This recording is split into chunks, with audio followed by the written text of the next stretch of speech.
किसान भाइयों नमस्कार। स्वागत है आपका हमारे YouTube चैनल स्मार्ट एग्रीकल्चर में।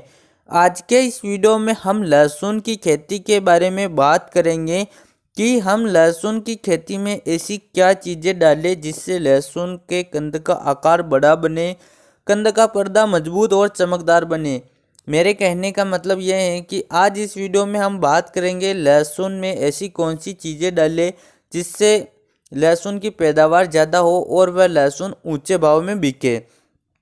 तो किसान भाइयों, आप लहसुन की पैदावार बढ़ाने के लिए सिंपली खाद या टॉनिक का प्रयोग करते हैं। बहुत सारे किसान भाई नहीं भी करते हैं, बहुत सारे किसान भाई करते हैं। तो आप खाद और टॉनिक का प्रयोग करते हैं तो आपको उसके बारे में पहले तो सही जानकारी पता होना ज़रूरी है, क्योंकि लहसुन में अलग अलग समय के हिसाब से अलग अलग खाद और टॉनिक का प्रयोग करना चाहिए। जैसे कि जिस टाइम पर लहसुन को ग्रोथ की आवश्यकता है और उस टाइम पर अगर हम लहसुन में कंद का आकार बड़ा करने वाले खाद का प्रयोग करेंगे तो उसका हमें बिल्कुल भी रिजल्ट नहीं मिलेगा। ठीक वैसे ही जिस टाइम पर लहसुन को कंद का आकार बड़ा करने वाले खाद की आवश्यकता है और उस टाइम पर हम लहसुन में ग्रोथ बढ़ाने वाले खाद का प्रयोग करेंगे तो उसका भी हमें कोई भी फायदा नहीं मिलेगा। तो आपको सही खाद और सही टॉनिक का प्रयोग सही समय पर करना जरूरी है। अब बात आती है कौन से खाद और टॉनिक का प्रयोग हमें करना चाहिए। तो वैसे तो आपको लहसुन की पैदावार बढ़ाने के नाम पर मार्केट में हजारों प्रकार के खाद और टॉनिक मिल जाएंगे, जिसमें कुछ खाद और टॉनिक तो आपके बजट में होंगे यानी कि थोड़े सस्ते होंगे, और कुछ खाद और टॉनिक तो कुछ ज़्यादा ही महंगे होते हैं। और किसान भाइयों, सभी खाद और टॉनिक का भी आपको रिजल्ट नहीं मिलेगा। कुछ तो फर्जी होते हैं जिनका आपको बिल्कुल भी रिजल्ट नहीं मिलता है, और कुछ जो ब्रांड की चीज़ें होती हैं उनका आपको बहुत अच्छा रिजल्ट मिलता है।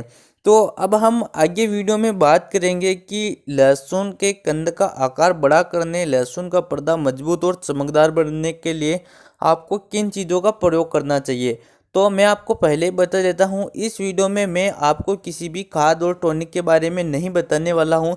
इस वीडियो में मैं आपको दो ऐसी चीज़ें के बारे में बताऊँगा, चीज़ों क्या दो ऐसे पोषक तत्वों के बारे में बताऊँगा जिनकी कमी के कारण लहसुन का कंद छोटा रह जाता है, पर्दा कमज़ोर रह जाता है। तो आपको उन चीज़ों की कमी कभी भी नहीं होने देना है और आपको लहसुन में उन चीज़ों का एक बार अवश्य प्रयोग करना है जिससे लहसुन का कंद अच्छा बनेगा, लहसुन का पर्दा अच्छा बनेगा, जिससे लहसुन ऊंचे भाव में भी बिकेगा और आपकी पैदावार भी ज़्यादा होगी। तो किसान भाइयों, अब हम ज़्यादा देरी ना करते हुए वीडियो को आगे शुरू करते हैं। तो वीडियो में आगे शुरू करने से पहले आपने हमारे चैनल को सब्सक्राइब नहीं किया है तो जल्दी से आप हमारे चैनल को सब्सक्राइब करके उसके पास जो घंटी की निशान है उससे जरूर दबा दीजिए। किसान भाइयों, पहला जो सूक्ष्म पोषक तत्व है वह है बोरान। बहुत सारे किसान भाई बोरान के महत्व को नहीं समझते हैं। अब हम बोरान के फायदों के बारे में बात करें तो बोरान कंद के आकार को बढ़ाने में सहायता प्रदान करता है, जिससे कंद का आकार बड़ा बनता है। किसान भाइयों, उसके अलावा यह कंद फटने की जो समस्या आती है उस समस्या को यह नहीं आने देता है। कहने का मतलब यह है कि अगर आप लहसुन की खेती करते हो तो आपने एक चीज़ नोटिस की होगी कि जब लहसुन में कंद पकता है तब बहुत सारे कंद फट जाते हैं। यही समस्या प्याज में भी होती है। तो लहसुन और प्याज के कंद फटने लग जाते हैं। तो उस टाइम पर अगर आप बोरान का प्रयोग करते हैं तो आपकी वह समस्या नहीं आएगी। तो उस हिसाब से यह बहुत ही अच्छा फ़ायदा बोरान के प्रयोग का माना जाता है। उसके अलावा यह कंद में चमक, पर्दा मजबूत और कंद का वजन बढ़ाता है। किसान भाइयों, यह भी बहुत अच्छा फायदा है। अगर कंद में चमक ज़्यादा होगी, पर्दा मजबूत होगा तो लहसुन ऊंचे भाव में बिकेगा। तो किसान भाइयों, यह कुछ महत्वपूर्ण फायदे बोरान के माने जाते हैं। और बोरान का प्रयोग आपको लहसुन में कम से कम एक बार तो करना ही चाहिए, क्योंकि यह कोई इतना महंगा भी नहीं है जो आपके बजट में नहीं है और आप खरीद नहीं सकते। ये इतना मतलब थोड़ा सस्ता सा ही है, तो आपको एक बार इसका प्रयोग जरूर करना चाहिए। अब बोरान का प्रयोग कब करना चाहिए, कितनी मात्रा में, उसके बारे में बात करें तो जब लहसुन में कंद बनने का टाइम होता है तब आपको बोरान का स्प्रे करना चाहिए। किसान भाइयों, आप जड़ों के पास से भी चला सकते हो पानी के साथ, लेकिन स्प्रे करोगे तो और अच्छा रिजल्ट मिलेगा।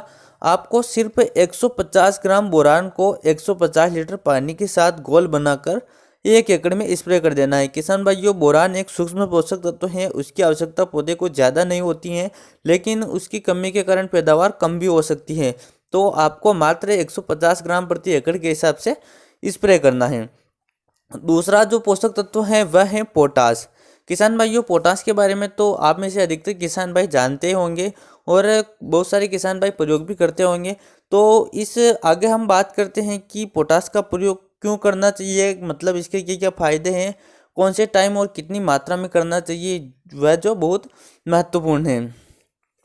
किसान भाइयों, पोटास का प्रयोग अगर आप करते हैं तो कम पानी में भी आपकी पैदावार ज़्यादा होगी और उसके अलावा ये कंद का आकार बढ़ाने में सहायक होता है, पौधे की रोग प्रतिरोधक क्षमता बढ़ाता है, मौसम से लड़ने की क्षमता भी पौधे को बढ़ाता है, पौधे के कंद में चमक प्रदान करता है, कंद में मजबूती प्रदान करता है, जिससे लहसुन की पैदावार ज़्यादा होती है और लहसुन अच्छे भाव में बिकता है। तो किसान भाइयों, अब पोटास के फायदे तो लगभग आप में से सभी किसान भाई जान गए। अब आगे बात करते हैं पोटास के प्रयोग के बारे में, वह जो काफ़ी इम्पोर्टेंट है। तो पोटास का प्रयोग 2 टाइम पे किया जाता है, पहला बुआई के समय, दूसरा निराई गुड़ाई के समय। और किसान भाइयों, आपने बुआई के टाइम पे पोटास का प्रयोग कर दिया है तो फिर आपको पोटास डालने की कोई आवश्यकता नहीं है। लेकिन आपने बुआई के टाइम पर पोटास का प्रयोग नहीं किया है तो आप जब निराई गुड़ाई करते हैं, पहली निराई गुड़ाई के समय आपको 1 एकड़ में 18 किलोग्राम या फिर 20 किलोग्राम आप ले सकते हैं MOP जो खाद आता है, म्यूरेट ऑफ पोटास, जो लाल चूर्ण के रूप में आता है, आप उसका प्रयोग करेंगे तो आपको बहुत ही अच्छा रिजल्ट मिलेगा। किसान भाइयों, उसके अलावा जब लहसुन में कंद बनने का समय आता है, कंद बनने का काम शुरू हो जाता है, तब आपको 1 एकड़ में 1 किलोग्राम जो 0050 खाद आता है उसका स्प्रे करने की आवश्यकता होती है। तो किसान भाइयों, इस प्रकार से अगर आप लहसुन में एक बार बोरान और एक बार पोटास का प्रयोग कर लेते हैं तो आपके लहसुन की पैदावार बहुत ही अच्छी निकलेगी और बहुत ही लाजवाब निकलेगी। तो किसान भाइयों, उम्मीद करता है ये वीडियो आपको पसंद आया होगा। वीडियो पसंद आए तो वीडियो को लाइक जरूर कीजिएगा। चलिए किसान भाइयों, मिलते हैं अगले वीडियो में। जय जवान जय किसान।